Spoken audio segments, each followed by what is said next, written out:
everybody, Jam Creates here. Got another video for you guys. This one's a little bit different.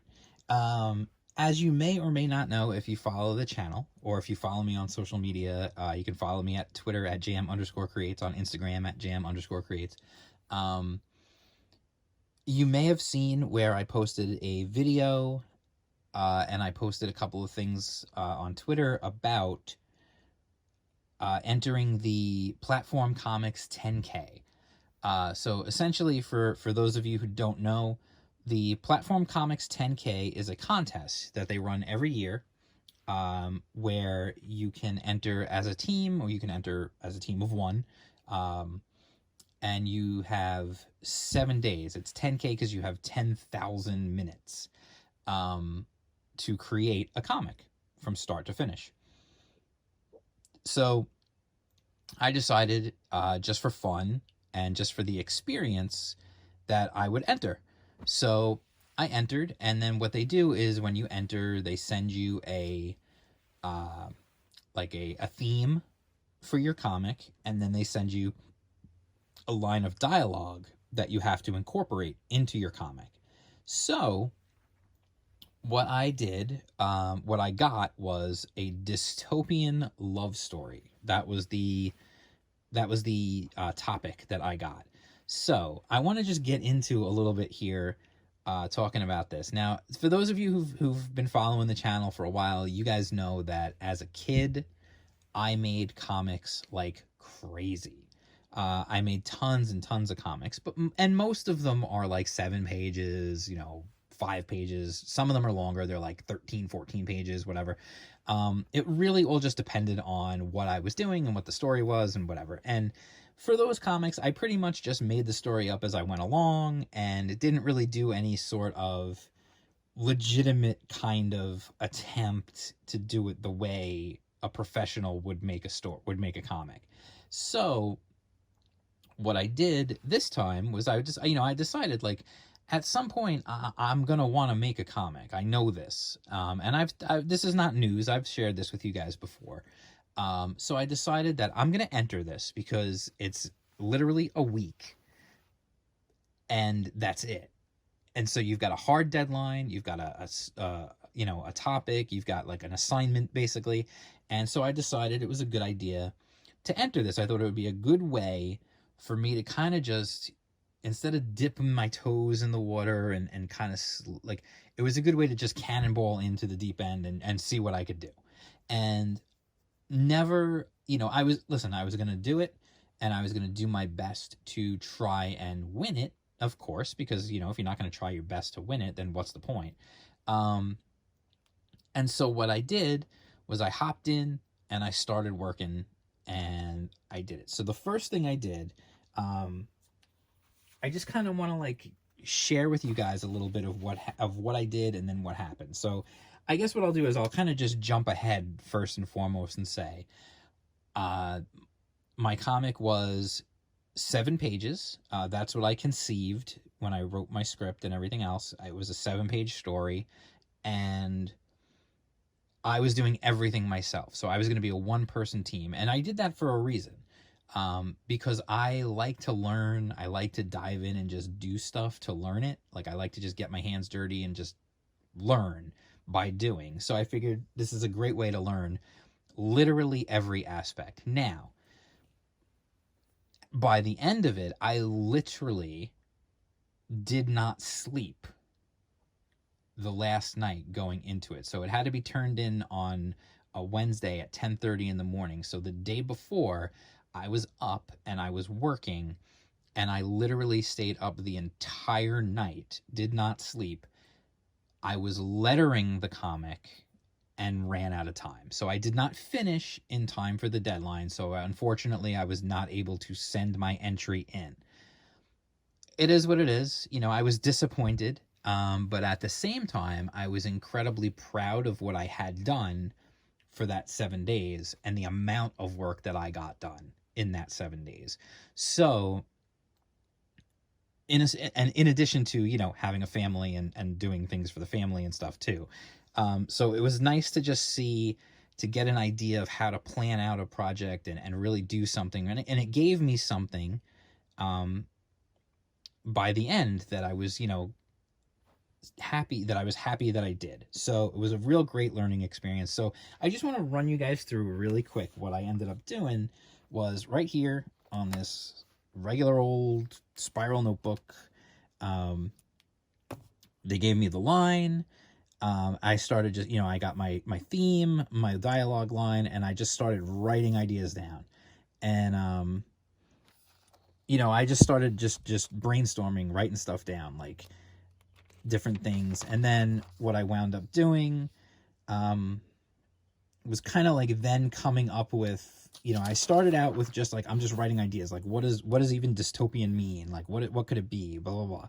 And then had an idea, ran with the story, just a quick outline of the story, then got a little more serious about it and broke it down page by page. Now listen, some of this is going to be like, for anyone out there who's never done a comic before, this might be interesting to you. If you've done comics for years and years, this is obviously going to be like, you're going to be like, oh, you did that wrong. And that's kind of why I'm doing this. I want people to tell me what I could do that would make more sense. So essentially what I did was I just broke it down by page and panel. Like every page, I pretty much decided every page has to have at most 5 panels.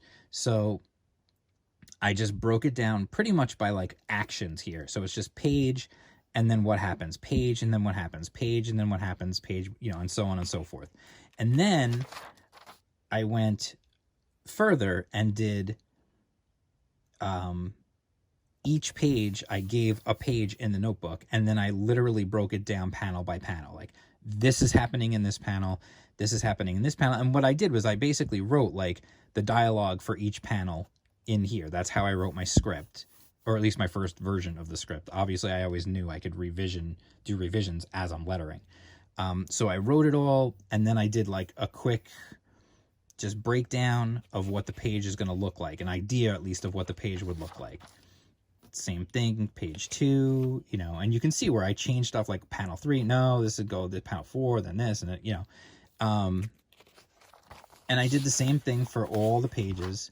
And you can see where I even did like, I did like a breakdown, and then I was like, oh, what if I do this instead for this panel or whatever? Like just different ideas, as I went, I was just doing that.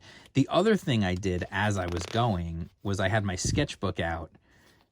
Well, that came later. I'll get to that. Some of this stuff happened later. It was while I was actually drawing the pages, where I would just kind of like scribble something real quick and figure out like, flip these panels, like all this, different stuff. Like you can see here, I had like a couple of different ideas for how I wanted it. Which one did I want? And then it was like, okay, change this, move this, do that, and then the final thing. And then I just did this was again, just working some stuff out, like just whatever, just messing around.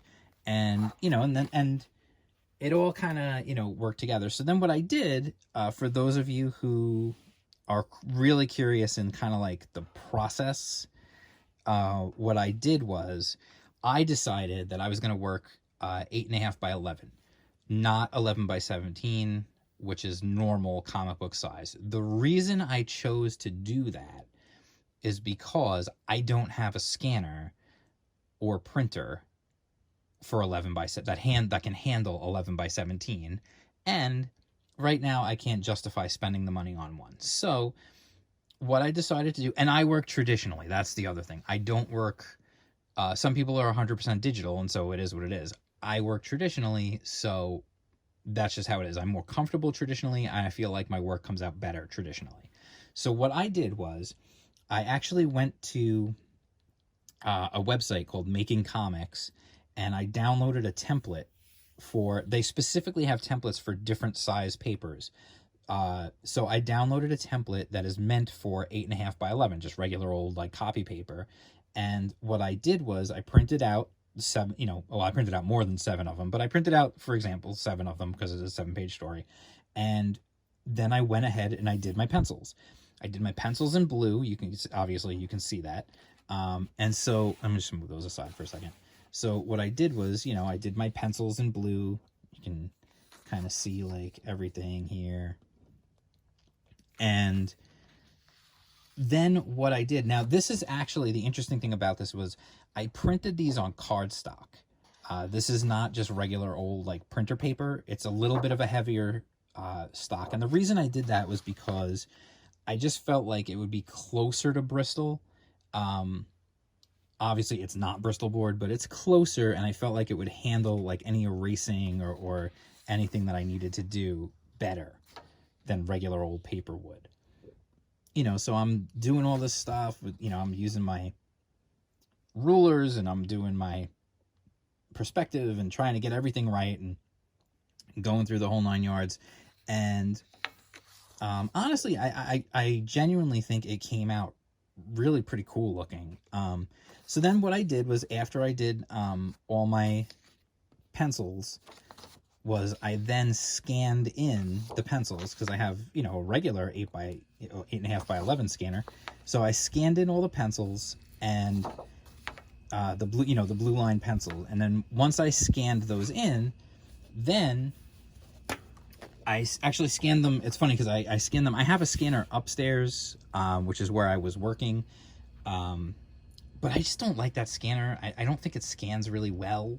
So I hooked up my old scanner, my old printer, which I would not print on anymore, but I would definitely still scan with it because it just seems to have a better scanner. So I scanned on that one, and then I took it onto a memory stick, and then I brought it upstairs, and then I printed out the blue lines. I printed these out on cardstock again, and then on the cardstock here is where I did my inking. So you can see like the blue lines are still there, like they printed out nice. So I was able to go in and do my inks, and I do all my inks I did with microns. So if you're curious about tools, I used microns. And so I did all my inking on the printed out blue lines. The nice thing about printing that out, and the reason why I did it that way, is because if I made it, I'm not super confident in my inking yet. So I felt like if I made a mistake, I could always just print out another one. If I inked directly on my original blue line pencils, then then they're gone, then they're ruined, and then I have to like go back and figure it out. So it's this weird, like I do this weird combination. I always, I work traditionally, but I also work somewhat digitally with other things as well. So it's like this, interesting little thing. And I know this is how comics have been done. I'm not breaking new ground with this, but just so people know, that was how I approached it. And I literally inked all 7 pages in one day. Now you can see my inking style is not like super detailed. I'm not Rob Willis. I'm not, one of these guys who does like a crap ton of cross hatching and that sort of stuff or anything like that. That's just my style. So, it is what it is. I've noticed as I've gotten older, my style it seems to be almost like a cross between traditional Western comics and a bit of manga influence, so, I did my whole thing. I did all my inks, and, then, I'll show you the last page. I mean, whatever, spoilers. So I did all that. I did all my inks, and then I went ahead and I scanned all the inked pages again. And once I scanned all the inked pages in, then I started to color, and that's what took me probably the longest. Like I said, I actually inked all 7 pages in one day. And so then I started coloring, and coloring, what I did was I used, and I've shown you guys Metabang before, Metabang paint. I did a video about it and stuff. It's a cool tool. It really is fun to use. You can use it on your tablet, you can use it on a computer, whatever. And so I used that for the coloring, and then, and that took a while. Honestly, that took a while. But I don't think the colors really came out as good as they could have, but I was hustling at that point. I mean, I was just trying to get done in time. And I literally spent, like I said, I was up for 24 hours on that last day. I was coloring all night long. And when I finally finished coloring, then I started lettering, and I just ran out of time because lettering, unfortunately, I didn't really think about that, about how I was going to do it, because I know you can do it in Metabang, and when I tried doing it, it's not a great interface for that. So I do love that program for coloring. I like that I like that program for coloring. I like that program for just mucking around and doing stuff. But I'll tell you what, I learned when I came down to this project that I would never use that for lettering. I tried, and it was so slow going and so awkward to do that, and I've never tried lettering like legitimately before. I mean, I lettered my comics as a kid. I just did it all by hand. So that was definitely a huge learning experience for me, was having to deal with that and how much time that took. And so what ended up happening, like I said, I ran out of time. And so now what I did was I went, after the fact, I went and I downloaded Clip Studio, which I know everybody uses. You know, most people are using Procreate, Clip Studio, like a combination of the two, or some people just using Clip Studio for everything. So I downloaded Clip Studio for the 30-day trial because I wanted to mess around with it and try it out and see how it worked. The problem I have with Clip Studio, for me, and this is just a me problem, this is not a you problem by any means, is I don't have a tablet. I don't have a drawing tablet, like a monitor that you plug into your computer and draw with, like a Cintiq or something like that. Like, I don't have that. I don't have the money for that. And I don't have an iPad Pro. I do have a Surface Pro. Well, my wife has a Surface Pro for work, and she lets me borrow it sometimes and mess around with it. But honestly, every time I've kind of tried to mess around with that, it hasn't really been great. I don't really love using that. So I'm still trying to find my way as far as that goes. So what I started doing now is I went back and I have all 7 pages colored in Metabang, but I don't love the colors. I think at some point what I'll probably do is try to post like a comparison or something for you guys, and you could see if you're interested, you know, let me know and I'll do it. I'll show you the comparison between the two. I'll hook up the computer, I'll do a screen share, and I'll do all that. And I can show you that. That could be another part of this whole thing. So I've been messing around with Clip Studio, and honestly, I feel like I can do a lot more with that, with the coloring, and the coloring is going to come out a lot better. The only thing I wish I had was a tablet. Now, they do have a phone app, so I'm wondering if maybe I can use the phone app to get in and do the little details with a stylus, although I'm not sure how great that's going to be. That's how I do it on Metabang, but I do it on my, I have an Android tablet that I use for that. To do like the shadows and the highlights and that sort of thing. So I may try it out and I may see how that works and see how that goes. And if you can do the cloud, the nice thing with Metabang, of course, is the cloud saving is so good. It works so well and so seamlessly that you can go from PC to tablet to phone all in a matter of minutes and working on the same project. So we'll see how it goes. I'm still messing around with Clip Studio. I'm going to buy it. I'm just using the 30-day trial right now, and I'm going to buy it when the time's up because honestly, it's worth it. It does so much. I'm still learning the interface, so it wouldn't have, even if I would have had it before starting this project, it probably would not have been the thing that would have gotten me finished in time because I'm still learning the program. Although I have to say I've already messed around with lettering on it, and it's way easier.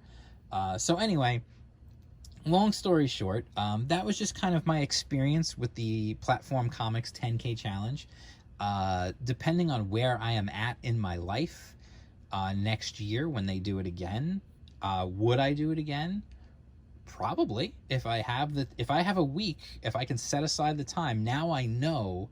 See, this is what I wanted. This is even though I didn't finish my entry in time to turn it in and get it judged and everything else, I learned so much from doing it, and that's what I wanted. And I know it's going to sound like the cheesiest thing in the world when I say that I won. I still won, even though I didn't get my entry in time. I still won because I learned so much. Cue cheesy 80s music now. No, it's true though. Like, I really did. I learned so much from doing that experience, and I really, really would recommend it. Honestly, anybody out there who is contemplating making a comic, even if you're not gonna do everything yourself on your comic, I still think it's kind of worth it to do everything yourself on the contest entry, just so that you know a little bit about everything. You've been in it, you've tried it, you see how it works, and you learn, so that you can, when you're speaking to your letterer, when you're speaking to your colorist, or whoever, whatever it is that you do and someone else is doing, you have a frame of reference to really understand, that you could really only understand from doing. There's so much you can learn from just being a fan and reading and watching videos and all that sort of stuff. But when it actually comes time for the rubber to meet the road and you actually doing it yourself, that's when things get really interesting, and when you learn just so much. So that is the story of, at least part of the story of my contest. And well, it's pretty much the whole story. Like I said, I'll show you guys if you're interested.